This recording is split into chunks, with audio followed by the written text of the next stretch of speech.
Irmão, abra vossas Bíblias no livro de Isaías, capítulo 6, do versículo 1 ao 13. Isaías 6, do versículo 1 ao 13. O tema dessa mensagem aqui é o encontro com Deus. Isaías 6, versículo 1 ao 13. A santa palavra de Deus nos diz assim: no ano em que morreu o rei Uzias, eu vi ao Senhor assentado sobre um alto e sublime trono, e o seu séquito enchia o templo. Os serafins estavam acima dele, cada um tinha 6 asas, com 2 cobriu o rosto, e com 2 cobriu os pés, e com 2 voavam. E clamavam um para os outros, dizendo: Santo, Santo, Santo é o Senhor dos exércitos. Toda a terra está cheia da sua glória. E os umbrais das portas se moveram, com a voz do que clamava, e a casa se encheu de fumaça. Então disse eu: ai de mim que vou perecendo, porque eu sou um homem de lábios impuros, e habito no meio de um povo de impuros lábios. E os meus olhos viram o Rei, o Senhor dos exércitos. Mas um dos serafins voou para mim, trazendo na mão a brasa viva, que tirava do altar com uma tenaz. E com ela tocou a minha boca, e disse: eis que isso tocou os teus lábios, e a tua iniquidade foi tirada, e purificado o teu pecado. Depois disso ouvi a voz do Senhor, que dizia: a quem enviarei? E quem há de ir por nós? Então disse eu: eis-me aqui, envia a mim. Então disse ele: vai e dizei a este povo: ouvis de fato e não entendeis, e verde em verdade, mas não percebeis. Engorda o coração desse povo, endurece os ouvidos, e fecha os olhos. Não venha ele a ver com os olhos, e a ouvir com seus ouvidos, e a entender com seu coração, e a converter-se e a ser sarado. Então disse eu: até quando, Senhor? E respondeu: até que se assole as cidades, e fique sem habitantes, e nas casas não fique morador, e a terra seja assolada de todo. E o Senhor afaste dela os homens, e no meio da terra seja grande o desamparo. Mas se ainda a 10ª parte dela ficar, tornará a ser pastada, como o carvalho e como a azinheira, que depois de se desfolharem, ainda fica firmes. Assim a santa semente será a firmeza dela. Amém? Acompanha o texto bíblico, meus irmãos. Nós estamos diante de um texto muito conhecido, do livro de Isaías, que é o segundo livro mais citado no Novo Testamento. Até a sua divisão desse livro chama a atenção. O livro tem 66 capítulos, versículo 1 ao 39, trata sobre a necessidade humana de alcançar a salvação. Do capítulo 40 ao 66, mostra como Deus providenciou a salvação a todos nós. E é como se esse livro de Isaías aqui, ele tivesse dentro dele toda a Bíblia, toda a história bíblica, irmão. Esse homem de Deus aqui, Isaías, ele viveu numa época, 700 anos antes de Jesus. O nome Isaías significa o Senhor deu salvação. Segundo os estudiosos, Isaías era da linhagem do rei Uzias. Alguns estudiosos dizem que Isaías era escriba. Ele pregou durante o reinado dos 5 reis de Judá: Uzias, Jotão, Acás, Ezequias e Manassés. Ele é mencionado 50 vezes no Novo Testamento. Ele foi um profeta messiânico. É em Isaías que você vê aquela coisa linda, mostrando a morte de Cristo, como ele se sacrificaria por nós. Esse aqui é um profeta conhecido como profeta olhos de águia. Ele profetizou algo nitidamente, irmão. 700 anos antes de se cumpriu da mesma forma que ele falou. E aqui no texto, irmão, nós vemos algo interessante, porque ele começa escrevendo, ele diz, no ano em que morreu o rei Uzias. No ano em que morreu, era uma época que Judá estava desfrutando de grandes bênçãos materiais, porém a nação estava desviada, irmão, dos caminhos do Senhor. Uzias significa Jeová é minha força. Foi um rei bom, fez boas coisas para Deus, porém, em determinado momento da sua vida, esse rei aqui quis dar uma de sacerdote, quis oferecer algo ali que era só para o sacerdote fazer. Por causa disso, Deus deixou ele pegar lepra, e ele morreu afastado de todo mundo, de todo o seu reino. Porém, irmãos, o que chama a atenção aqui é que o chamado de Isaías, quando Deus chama esse homem, esse chamado trouxe 3 verdades para Isaías. A primeira verdade, irmãos, é a grandeza de Deus, que Isaías teve noção. O texto diz que no ano que morreu o rei Uzias, eu vi também ao Senhor assentado sobre um alto e sublime trono, e a cauda do seu manto enchia o templo. Senhor, Adonai, a presença de Deus, isso é fora do comum o que ele presenciou. Isaías, ele presencia a glória de Deus, a grandeza de Deus no momento de dor da nação de Israel, no momento de luto da nação de Israel, no momento de dificuldade da nação de Israel. E aqui já fica uma lição para nós, porque é no momento de dores, é no momento de dificuldade, é no momento de peleja que a gente vai conhecer a grandeza de Deus. Não é momento de paz total que você conhece a grandeza de Deus. Não é momento de calmaria total que você conhece a grandeza de Deus. Como assim, Clébis? Vai para a Bíblia ler. O irmão citou Jó. Jó conheceu a grandeza de Deus quando Satanás tocou nos filhos de Jó, na riqueza de Jó, no corpo de Jó, no casamento de Jó, nos amigos de Jó, em tudo que a Jó tinha, Satanás tocou. Mas no meio da dor, Jó contemplou a gloriosa presença de Deus da forma fora do comum. Todo o questionamento dele, eu quero morrer, não era para mim ter nascido, Jó põe a mão na boca e se cala. Ele diz, eu falei como um louco. Porque Deus, irmão, quando Ele se manifesta na vida do homem, todas as nossas dúvidas, todas as nossas dores, todas as nossas pelejas cessam, acaba. O povo de Israel, 40 anos no deserto, presenciaram a grandeza de Deus. Deus permitiu eles passar aperto, um pouco de sede, um pouco de fome ali para eles, mas eles presenciaram, meus amados irmãos, a coluna de fogo durante a noite. De dia, a nuvem que cobria, água para milhões de pessoas, comida para milhões de pessoas. Faz um cálculo, você vê o tanto de carne que precisava para aquele povo comer, o que Deus providenciou. Sapato não se gastava, roupa não envelhecia. Deus preservou, guardou, protegeu. É no momento de dor, no momento de dificuldade que você vai conhecer que Deus supre, que Deus está com você, que Deus faz. Se não tiver isso, você não vai conhecer a grandeza de Deus. Você não vai conhecer. É no momento do luto, é no momento do choro, é no momento da porta fechada, que Deus vai falar, vou ensinar para ele o que é viver da minha provisão. Vou ensinar para ele o que é viver da minha palavra. Eu testemunho isso, meus amados irmãos. Diariamente, ainda mais agora, depois que eu fui para Cajamar. Eu fui para lá, não foi porque eu quis ir, porque a oferta é bonita, não, eu fui porque Deus mandou, busquei a Deus a palavra, Deus respondeu, vai. E é fácil não, meus amados, depender de Deus. O maná chega hoje, amanhã você não sabe se tem. Mas Deus tem provido, Deus tem abençoado, então é nos momentos da peleja que você conhece a grandeza de Deus.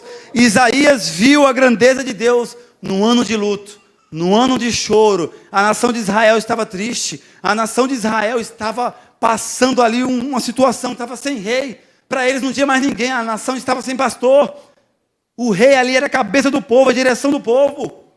Só que ele escreve no ano em que morreu o rei Uzias, o trono de Judá, irmãos, estava sem um rei, mas o trono celestial estava ocupado.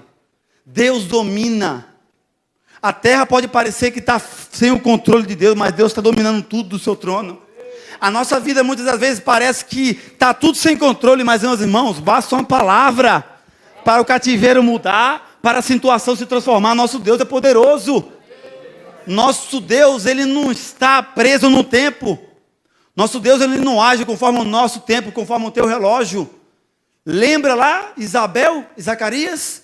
Avançado em idade, a Bíblia diz que tinha cessado, não tem como ter filho, não tem mais jeito. Deus chega, manda o anjo para falar com Isabel e Zacarias. Ele não crê na promessa de Deus, porque para ele, os olhos humanos, é impossível, mas para Deus tudo é possível. Deus manda o filho, não manda qualquer filho não, manda João Batista, aquele que preparou o caminho do Senhor Jesus Cristo. Jesus deu o testemunho dele, e entre os nascidos de mulher, não há homem como João Batista, homem de Deus, profeta de Deus, chamado por Deus, para uma grande obra de Deus. Na nossa perspectiva, meus irmãos, parece que Deus chegou atrasado na casa de Isabel, né? Avançado em idade. Na nossa perspectiva, parece que Deus chegou adiantado na casa de José e Maria, a menina nova, adolescente.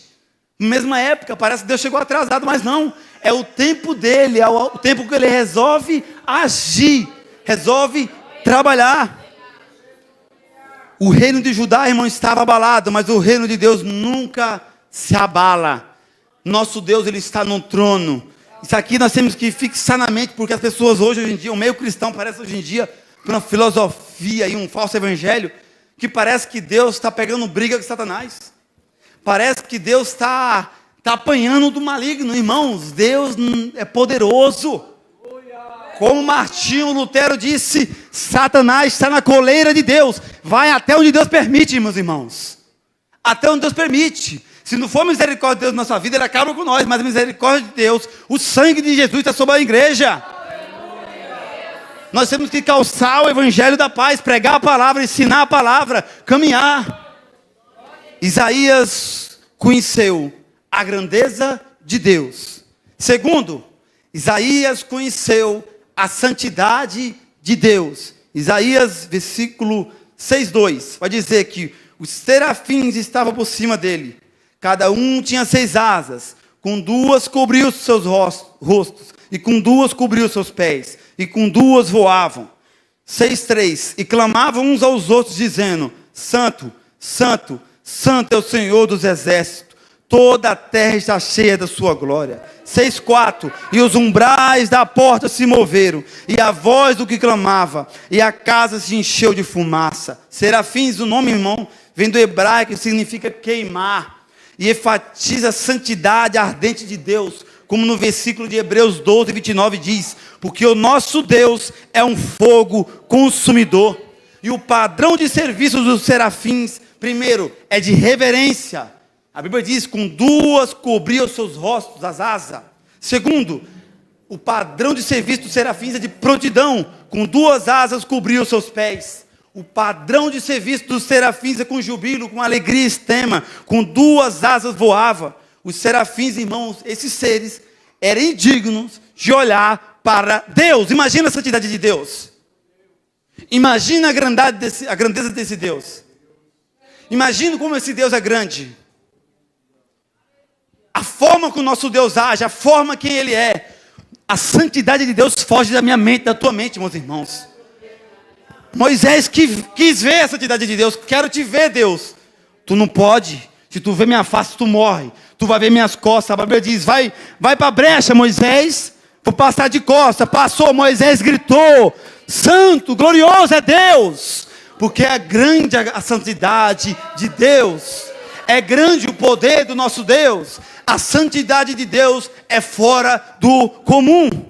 A Bíblia diz que Deus é santo. 1 Pedro 1:15-16. Mas como é santo aquele que vos chamou, sede vós também santos em toda a vossa maneira de viver. Porque está escrito: sede santo, porque eu sou santo. Hebreus 12:14 diz: segui a paz com todos e a santificação, sem a qual ninguém verá o Senhor. Sem santificação ninguém verá a Deus. Não se engane com esse evangelho de porco, imundo, aonde tem pessoas no pecado, nas práticas que a Bíblia condena, dizendo que vai morar no céu. Não vai, irmão. É a palavra de Deus.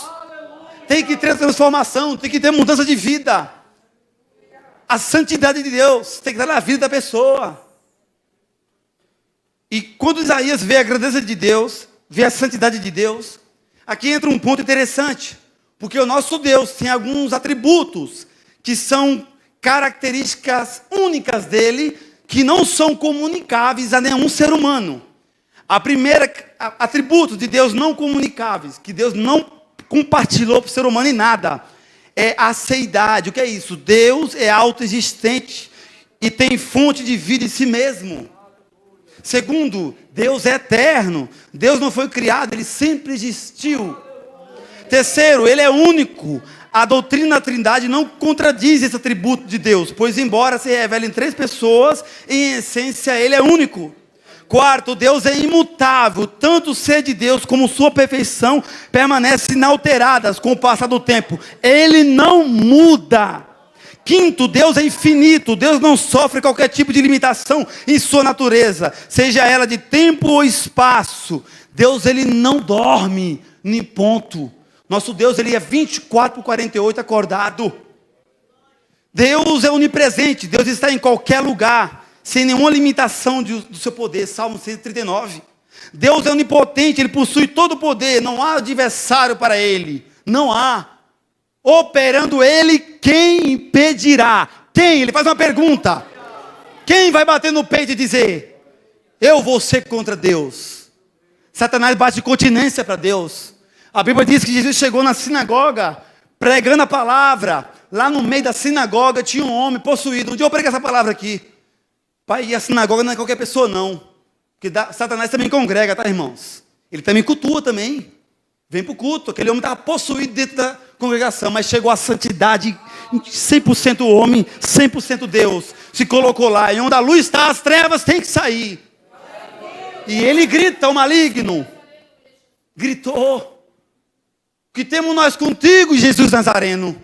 Vieste Jesus dos tempos para nos destruir? Sabemos que tu és o santo de Deus. Jesus expulsou, porque ele tem todo o poder. Nosso Deus é onisciente, esse atributo dele. Esse atributo de Deus nos diz que ele possui todo o conhecimento de maneira infinita. Deus não possui dúvida, irmão. Ele sabe tudo. Ele conhece cada célula do teu corpo. Ele conhece cada milímetro do nosso corpo. Cada fio de cabelo. Bilhões, trilhões de estrelas que não pode contar. Como a areia do mar. A Bíblia diz que ele chama cada uma pelo seu nome. A água do mundo inteiro ele pega na palma da sua mão. Nosso Deus é grande. Deus é soberano. Nada foge do seu controle. Nosso Deus não é pego de surpresa, irmão. Tudo que acontece na nossa vida, Deus já sabe. Tudo que acontece na nossa vida, Ele já conhece. A Bíblia diz: eu anuncio o fim já no começo. Está na Bíblia, Ele anunciou o fim já no começo. Esses são alguns atributos que Deus não compartilhou para o ser humano. Tem muito mais. Só que uns atributos que Deus compartilhou com o ser humano, alguns, é o amor. A Bíblia declara abertamente que Deus é amor, e a Bíblia manda nós amar, como Deus amou. Amar uns aos outros como Cristo amou a igreja, e assim mesmo se entregou por ela. Nós devemos amar uns aos outros, como Cristo ama a igreja. Não devemos guardar raiva do nosso irmão. A bondade está presente em tudo que Deus criou. A Bíblia manda nós ser bom com o próximo. A misericórdia, a Bíblia manda nós ser misericordioso. Sermos justos, a Bíblia manda nós ser justos em tudo que nós fazemos. A sabedoria, Deus compartilhou. Deus ele distribui. Peça ao Senhor. Ser verdadeiro. Só que algo que mexeu com Isaías foi o atributo não comunicável de Deus, a santidade. Isso mexeu com a estrutura de Isaías. Isso balançou Isaías, o corpo de Isaías, a mente de Isaías, e trouxe para ele o conhecimento do seu pecado e do pecado do povo. Isaías 6,5 vai dizer, então disse eu, ai de mim, quando ele viu a santidade de Deus, pois estou perdido, porque sou um homem de lábios impuros, e habito no meio de um povo de impuros lábios. Os meus olhos viram o Rei, o Senhor dos exércitos. Então disse eu, ai de mim. Essa palavra ai aqui no original, no sentido de funeral. Antes desse conhecimento de Isaías aqui, Isaías apontava para todo mundo e falava ai do povo. Você vê aqui, Isaías 5:8. Ai dos que ajuntam casa em mais casa. Isaías 5:11. Ai dos que se levantam pela manhã e segue a bebedice. Isaías 5:18. Ai dos que puxam pela iniquidade com cordas. Isaías 5:20. Ai dos que ao mal chamam bem ou bem mal. Isaías 5:21. Ai dos que são sábios aos seus próprios olhos. Isaías 5:22. Ai dos que são poderosos para beber vinho.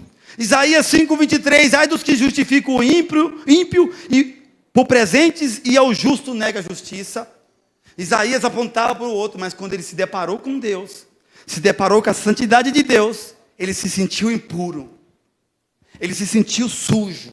Sabe por quê? Quanto mais longe você está de Deus, mais santo você acha que é.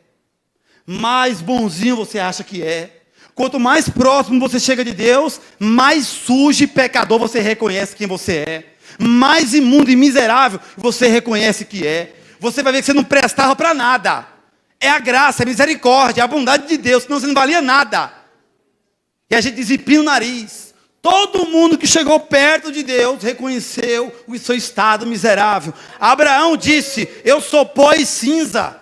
Gênesis 18, 27. Jó disse eu, me abobino, me arrependo no pó e na cinza. Jó 42, 6. Pedro disse: Senhor, ausenta-te de mim, que sou pecador. Lucas 5, 8. Paulo disse: sou o principal dos pecadores. 1 Timóteo 1, 15. Quanto mais próximo de Deus você está, mais você reconhece o seu estado miserável. Mais você reconhece que é a graça, misericórdia e bondade do Senhor Jesus Cristo para a minha vida e para a tua vida. Isaías presenciou a santidade de Deus, e isso trouxe conhecimento para ele. Isaías também presenciou o estado miserável do povo. Eu habito no meio de um povo de impuros lábios. Tendo observado a adoração celestial, o profeta estava dolorosamente consciente dos defeitos na devoção de si mesmo e do povo. Ele vai mostrar aqui em Isaías, capítulo 1, versículo 11 a 17, que a adoração do povo não era sincera, era uma adoração sem vida. O povo não tinha amor com o seu próximo, uns eram favorecidos, outros eram desamparados. A corrupção moral e religiosa morava em Judá, no meio daquele povo. Então aquele povo ali achava que estava servindo a Deus. Aquele povo achava que estava fazendo coisa certa para Deus. Só estava esquentando um banco dentro do ministério, aquele povo. Estava vivendo de qualquer jeito. Porque saía para fora, era podridão, era erro, era imoralidade. Era tudo que não prestava. A pessoa valorizava mais o templo do que o Deus da obra.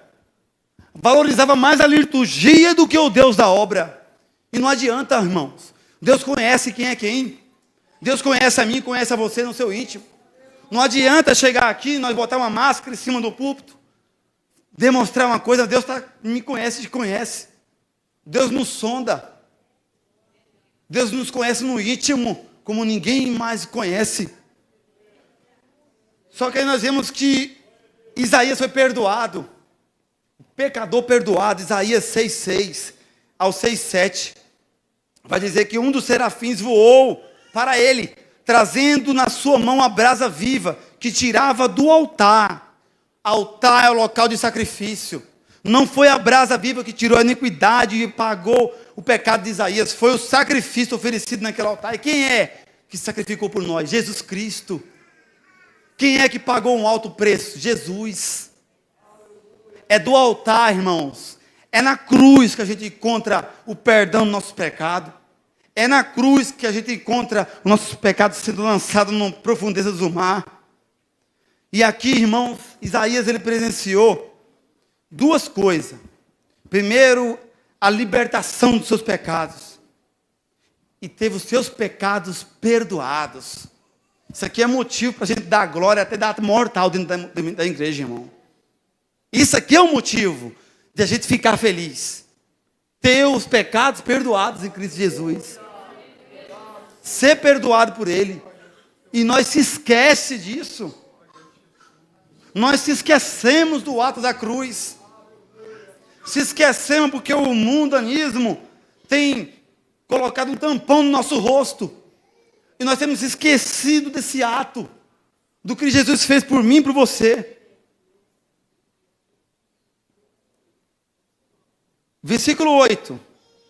Nós vemos agora que após Isaías seu encontro com Deus, ter o seu pecado perdoado, nós vamos ver o chamado para o serviço para Deus, irmão. Isaías 6,8 diz: depois disso ouvi a voz do Senhor que dizia: a quem enviarei? E quem há de ir por nós? Então disse eu: eis-me aqui, envia-me a mim. Tem dois pontos aqui importantes nesse versículo. Primeiro é que Deus publica uma vaga disponível de um trabalho. E essa vaga está disponível ainda hoje. Deus abre a vaga celestial no céu. Depois disso, eu ouvi a voz do Senhor, que dizia: a quem enviarei? E quem há de ir por nós? Então disse eu: eis-me aqui, envia-me. Uma vaga que até os anjos desejariam ter feito. Mas Ele reservou para mim e para você. Quem aqui quer entrar nessa vaga hoje? Quem aqui quer participar dessa vaga? Quem aqui quer trabalhar para Jesus? Isaías foi, pregou a palavra, ensinou a palavra. Quem aqui tem coragem de falar de Cristo, trabalhar para o reino de Deus? Uma vaga no reino do céu. Hoje em dia muita gente não quer. Fizemos um trabalho evangelístico hoje ali no céu de Santo Antônio. Vi lá muita gente com folheto de política na mão. Muita gente com bandeira de política. Cristão que nunca pegou um folheto da Bíblia para entregar. Que nunca pegou um folhetinho para falar de Jesus. Mas estão lá por causa de 80, 100 reais. Ah, se ele soubesse a recompensa que tem para aqueles que semeiam a boa e perfeita palavra de Deus. Recompensa essa nessa terra, para a misericórdia de Deus. E recompensa na vida após vir. Porque no grande dia o Senhor Jesus vai chamar e vai mostrar para aqueles que semeou. Aquele tu semeou vidas e mais vidas salvas pelo poder da palavra de Deus. Um outro ponto aqui é que Isaías tem disposição para servir. Sem interesses próprios. Ele não quer saber se tem salário, se tem mordomia. Ele só quer saber uma coisa: fazer a obra de Deus. Fui salvo, fui liberto, fui transformado, agora eu vou pregar a palavra. Ele não perguntou: e o salário? E a dificuldade? E a minha família? E a minha casa? E o meu emprego? Ele falou: eis-me aqui. Eis-me aqui. Envia-me a mim. O problema, irmão, a vaga tem muita no reino do céu. Tem tanta vaga, está faltando funcionário. Está faltando funcionário. Nosso Deus, Ele capacita e ainda Ele manda recursos. Recursos e dos grandes. Dos grandes nosso Deus manda. Pedir para Ele que Deus manda. Manda condições e recursos para fazer grandemente a obra dEle. Sou testemunho disso. A gente tem que abrir a boca e pedir para Deus. Plantar o joelho no chão e pedir para o Senhor. Que Ele é nosso Pai. Ele é dono do ouro e dono da prata. Ele cuida dos pássaros. Ele cuida de tudo. Não vai cuidar de mim, de você. Mas se disponibilize. Fazer a obra do Senhor. Isaías se disponibilizou. Isaías 6,9 vai dizer. Que então disse ele. Vai e diz a esse povo. Deus mandando. Ó, a mensagem de Deus, irmão. Que é uma lição, a mensagem que tem que ser pregada é a palavra de Deus, a que Ele mandou, está aqui, ó. Servo de Deus tem que pregar isso aqui, Bíblia. Que o povo goste ou não, o pregador não pode pregar para tirar glória a Deus de ninguém, não. Tirar, pula, roda de ninguém, não, é palavra. Se gostar, amém, se não gostar, faz bico mesmo. É a palavra de Deus, é o texto bíblico. Por acaso o pecado sumiu da nossa geração? Por acaso não tem mais pecado, não tem mais imundícia, não tem mais nada? Não tem mais nada porque hoje virou uma moda que não podem falar a verdade. Mas a mensagem aqui foi Deus dando para Isaías. Então disse ele, o Senhor, vai dizer a esse povo, ouvis de fato e não entendeis, e vedes de verdade, mas não percebereis. Isaías era um profeta levantado por Deus, com a mensagem de Deus. E Deus diz a Isaías 6,10, engorda o coração desse povo, faz-lhe pesados os ouvidos, fecha-os os olhos, para que eles não vejam com seus olhos, e não ouçam com seus ouvidos, nem entendam com seu coração, nem se converta e esteja sarado. Aqui Deus não estava fazendo o povo ficar incrédulo, o povo já estava incrédulo. O povo já não queria ouvir a mensagem. Segundo a tradição diz que Isaías foi cerrado ao meio, mataram Isaías, irmão. Por causa da palavra do homem. Era mensagem. Era Bíblia. A mensagem de Isaías era para falar contra o pecado da nação de Israel, que estava revelado no capítulo 5 de Isaías.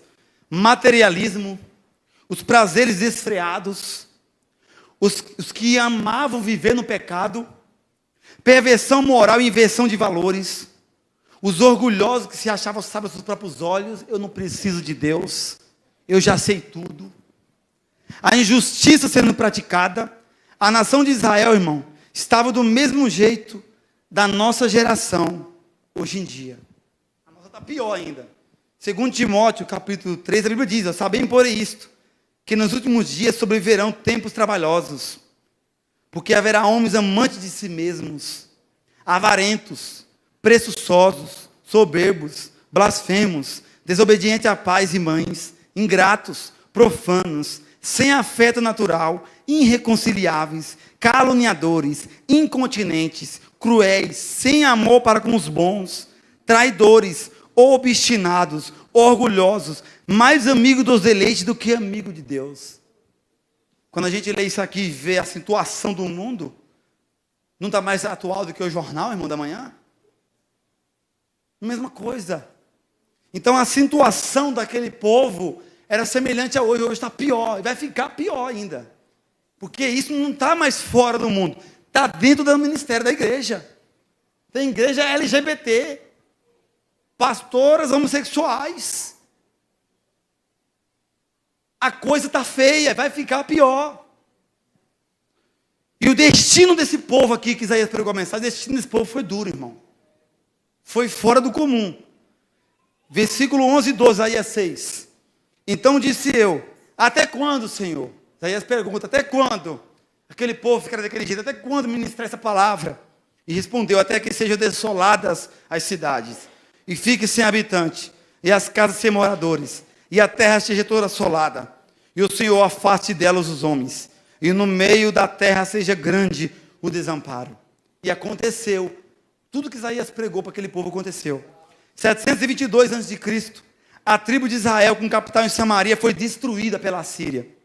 597 a.C., a tribo de Judá ao sul, com capital em Jerusalém, foi destruída pela Babilônia. O nosso Deus, que é um Deus de amor, é um Deus de misericórdia, é um Deus de bondade, é um Deus de justiça. Abra sua Bíblia comigo em 2 Reis, capítulo 6, versículo 29, versículo 25 a 29. Nosso Deus é um Deus de amor, irmão, mas nosso Deus também permite situações terríveis para pessoas que estão vivendo, estão brincando de ser crente na casa do Senhor. 2 Reis 6, versículo 25. 6, versículo 25, 2 Reis 6, 25. Veja só que eu vou ler para os irmãos. E houve grande fome em Samaria. Isaías nem estava no mais vivo. Calaram o profeta, mas a voz do profeta continuou. Porque eis que cercaram até que se vendeu uma cabeça de jumento por 80 peças de prata. E a quarta parte de um cabo de esterco de pombas por 5 peças de prata. Isso demonstra a escassez, a miséria que ficou. E sucedeu que, passando o rei pelo muro, uma mulher lembrou, dizendo: acode-me, ó rei, meu senhor. E ele disse: sim, se o senhor não te acode, de onde te acudirei eu? Da eira ou do largar? Disse-lhe mais o rei: que tens? E ela disse: esta mulher me disse, ela apontando para outra mulher, ó, dá cá o teu filho, para que hoje o comamos, e amanhã comeremos o meu filho. Cozemos, pois, o meu filho, e comemos. Mas dizendo-lhe eu ao outro dia: dá cá o teu filho, para que o comamos, escondeu o seu filho. E sucedeu que, ouvindo o rei as palavras dessa mulher, rasgou suas vestes. Deus permitiu o canibalismo, irmão, para aquela nação escolhida por Deus. Deus permitiu essa desgraça. Sabe por quê? Porque ele estava sacrificando um filho a demônios. Porque estava levantando altares para adorar pedaço de gesso, pedra velha, tijolo. Porque estava brincando na casa do Senhor. Deus permitiu isso, canibalismo. A mulher pegou o filho, matou, cozinhou, comeu, no outro dia pegava da outra mulher e ela escondeu. Olha a desgraça que Deus permitiu. Uma nação que tinha tudo para dar certo, mas que se afastou de Deus de uma forma, porque quanto mais se afasta de Deus, mais buraco você vai, irmão. Mais desgraça você vai, mais precipício você vai. Não se afaste de Deus, no nome de Jesus. Não se afaste da presença no nome de Jesus. Peça força ao Espírito Santo. Não se afaste. Esse povo aqui, ele conheceu a Deus. A lei de Deus foi revelada para eles de uma forma que nenhuma outra nação conheceu. E pagaram um alto preço. Só que nós vemos a misericórdia de Deus, irmão, ainda. Isaías 6,13 vai dizer: porém, ainda que a 10ª parte ficará nela, tornará a ser pastada. E como o cavalo e como a azinheira, que depois de se desfolharem, ainda ficam firmes. Assim a santa semente será a firmeza dela. No meio da desgraça, no meio do juízo, ainda Deus ajuda em misericórdia. E não aniquilou aquela nação para dar um cabo de vez nela. Está vivo até hoje, o povo judeu. Tão vivo até hoje, pela misericórdia de Deus. Deus poderia cessar a linhagem daquele povo, mas Deus não cessou. Porque a misericórdia do Senhor se renovam a cada manhã. Por isso nós estamos vivos. Por isso nós estamos aqui. Lamentações 3, 22 e 23. A misericórdia do Senhor são a causa de não sermos consumidos. Porque as suas misericórdias não têm fim. Novas são a cada manhã. Grande é a tua fidelidade. E aqui nós vemos, irmãos, que Isaías teve um encontro com Deus. E todo ser humano na terra, ele vai ter 2 encontros com Deus. Ou é um encontro com Deus para a salvação em vida, ou é um encontro com Deus para a condenação após a morte. Não é eu, Cleberson, que estou falando, é a Bíblia, a Sagrada Escritura, que mostra isso, irmão. Amém? Em nome de Jesus, vamos orar, irmãos.